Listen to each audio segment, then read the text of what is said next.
Let's be honest. How many times have you sat down to study, spent hours reading or highlighting, and then when the exam comes, your mind just goes blank? I used to do this all the time. I'd convince myself I was being productive, but when I actually tried to recall the information, it just wasn't there. If you can relate, stick around, because today I'm going to break down how to study effectively for exams and actually pass them with less stress. I'll walk you through the exact strategies that helped me go from last minute cramming to feeling genuinely prepared. And these techniques helped me to pass 20 professional level exams post university, all on the first attempt. We'll talk about things like active recall, spaced repetition, why practicing questions are your best friend, and how to actually make a study plan you'll stick to. Plus, I'll share some of the mistakes I made along the way, so you can avoid them and save yourself a ton of time and frustration. So let's start with the elephant in the room. Most of us were never really taught how to study. We just sort of picked up habits like reading and rereading notes, highlighting everything, maybe even copying things out word for word. The problem is, these methods are super passive. They make you feel productive, but they don't actually help your brain retain information. I remember when I started my accountancy qualification. I'd spent hours reading the study manuals, rewriting my notes after class, but when I tried to answer a practice question, I realized I couldn't actually remember the key points. That's when I started looking into more effective techniques, and honestly, it changed everything. So let's talk about active recall. This is hands down the most powerful study technique I've ever used. The idea is simple. Instead of just reviewing information, you force yourself to retrieve it from memory. This might mean covering up your notes and trying to write out everything you remember, using flashcards, or even teaching the concept to someone else. Here's a quick story. I once had to memorize a ton of terms and phrases for a law exam. Instead of reading the list over and over, I used the flashcard app and tested myself every day. At first, I got most of them wrong, but after a few days, it stuck. The act of struggling to remember actually made my memory stronger, and there's research to back this up. When you actively recall information, you build stronger neural connections, making it easier to remember later. If you want to try this today, pick a topic you're studying, close your book, and try to write down everything you know.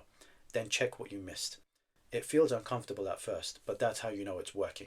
Give active recall a shot and let me know in the comments how it goes for you. Now let's talk about spaced repetition.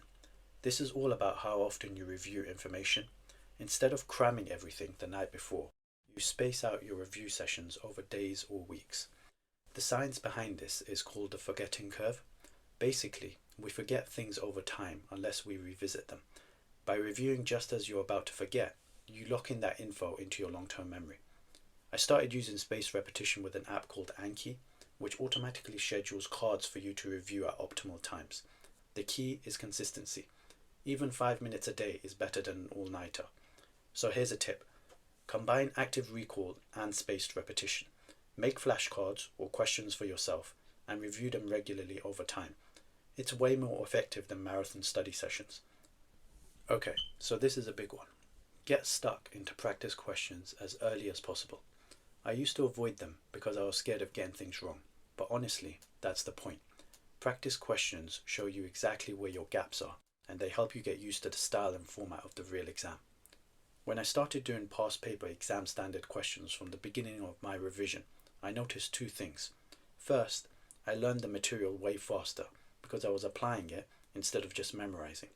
And second, I got way less anxious during the actual exam because I knew what to expect.